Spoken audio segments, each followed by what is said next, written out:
प्रिय मित्रों, हिंदू धर्म में लिंग से जुड़ी कई मान्यताएं प्रचलित हैं जो हमें आज भी हैरान कर देती हैं। उन्हीं में से एक कथा में यह बताया गया है कि भगवान शिव का लिंग कटकर पृथ्वी पर गिरा था। तब से ही हिंदू धर्म में लिंग और योनि की पूजा शुरू हुई थी और भगवान शिव को लिंग के रूप में पूजने पर ही वह सभी भक्तों की मनोकामना को पूर्ण करते हैं। इस बारे में जानने के लिए आप वीडियो के अंत तक बने रहें।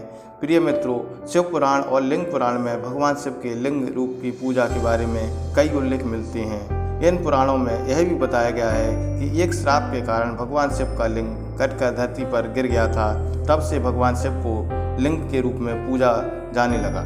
शिव का लिंग जहाँ कटकर गिरा था वह स्थान जागेश्वर धाम कहलाता है। पौराणिक कथाओं में बताया गया कि भगवान शिव जागेश्वर के निकट दंडेश्वर में तपस्या कर रहे थे। इसी बीच सप्त ऋषियों की पत्नियां वहां पहुंची और शिव के दिगंबर रूप पर मोहित हो गईं। सप्त ऋषि अपनी पत्नियों की खोज में वहां पहुंचे।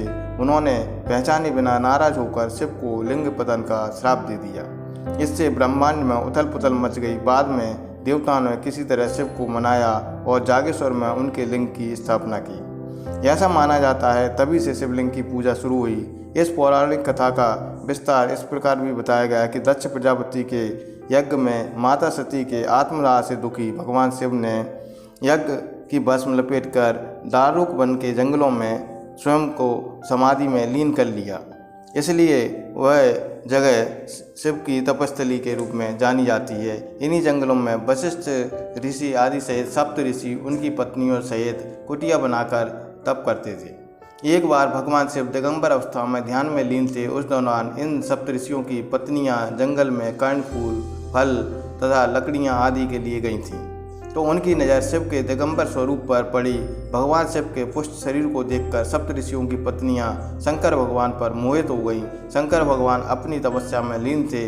उन्होंने उनकी ओर ध्यान नहीं दिया। फिर सप्तऋषियों की पत्नियां काम वासना में अंधी होकर वहीं मूर्छित होकर गिर गईं। जब वे पूरी रात कुटिया में वापस नहीं आईं तो सुबह सप्तऋषि उन्हें ढूंढने निकले।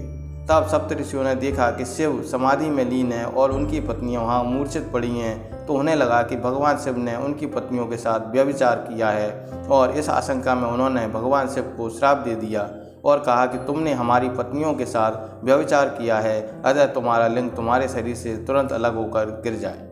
भगवान शिव ने श्राप सुनते ही तुरंत अपने नेत्र खोले और कहा कि आप लोगों ने मुझे संदेहजनक स्थिति में देखकर अज्ञानता के कारण ऐसा किया है, इसलिए मैं इस श्राप का विरोध नहीं करूंगा।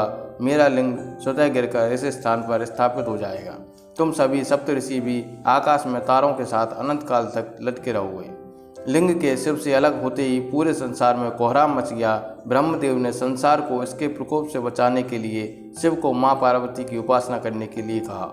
ब्रह्मदेव जानते थे कि शिव के इस तेज को पार्वती ही धारण कर सकती है। शिव ने माँ पार्वती की उपासना की। माता पार्वती ने योनि रूप में प्रकट होकर शिव के लिंग को धारण किया। इस प्रकार यह शिवलिंग की स्थापना हो गई।